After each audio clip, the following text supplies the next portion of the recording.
I'm Greg Fossilman Raymer. Have you ever noticed that the more experienced poker players prefer to play their game after the flop rather than before? This is because they know that they can leverage the board to get their opponents to either call the bet or fold their hand, depending upon what result the better player is looking for. The question is, how did they develop these skills? In this lesson, we're going to give you a basic checklist that you can use to evaluate your hand and the strength of your opponent's hand in order to improve your post-flop play. When deciding on how to play your hand after the flop, there are going to be 6 basic factors that you should consider. First, evaluate the type of hand that you're holding. Do you have the best possible hand right now? Do you just have a draw? Is your hand marginal? Or is it only going to win as a bluff? When you have the best hand possible, your goal is to extract the most money you can from your opponents. When you have a drawing hand, your goal is to either maximize your chances of hitting that draw or maximize the chances of getting your opponent to fold. If you're holding a bluffing hand, you need to determine if a bluff will work at all, and if so, what betting strategy will be the most effective. If you have a marginal hand, you need to figure out how to keep the pot as small as possible or figure out how to make the best hand fold without simply turning your hand into a pure bluff. Once you've determined the type of hand that you have, you need to look at the kind of board you're facing. Is it coordinated or uncoordinated? When a board is coordinated, the difficulty of your decisions is going to increase because you need to consider that even when your opponent doesn't have the better hand, he will probably have a greater number of outs to beat you. For example, let's say we're looking at a rainbow board of ace-9-3. Since there are no reasonable draws on this board, your opponent can only have a limited number of hands that relate to this board.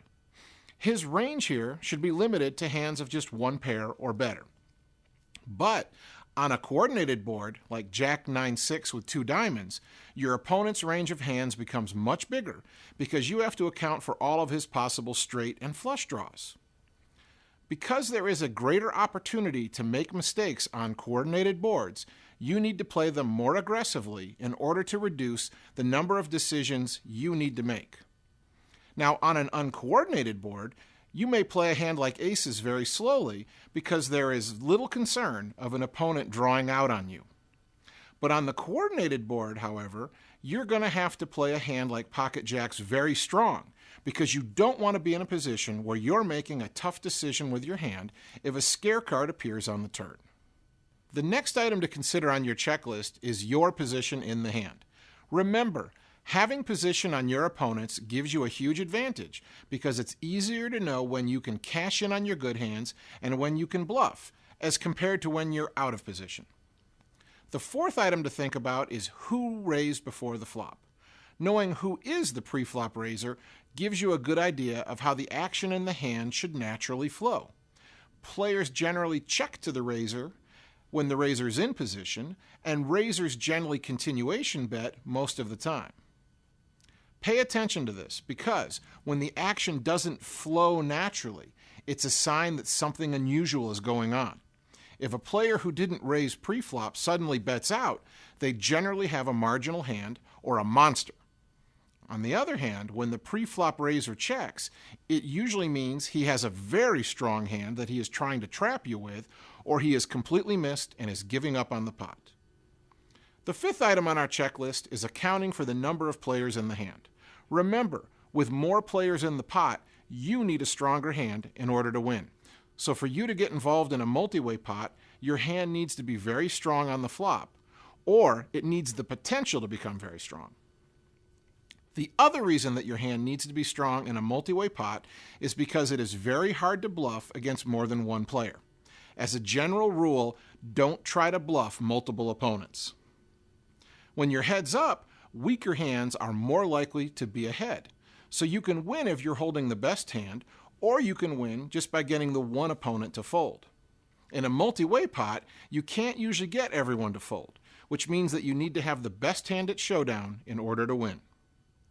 The last thing to consider is our stack size and the stack sizes of our opponents in the hand.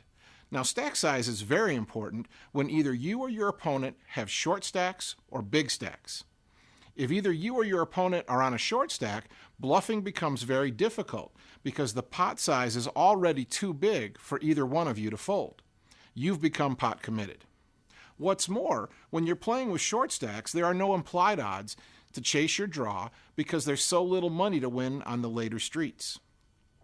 When you have big stacks, the implied odds are much better, which means that your draws have more earning potential since you can get paid off if you hit your hand.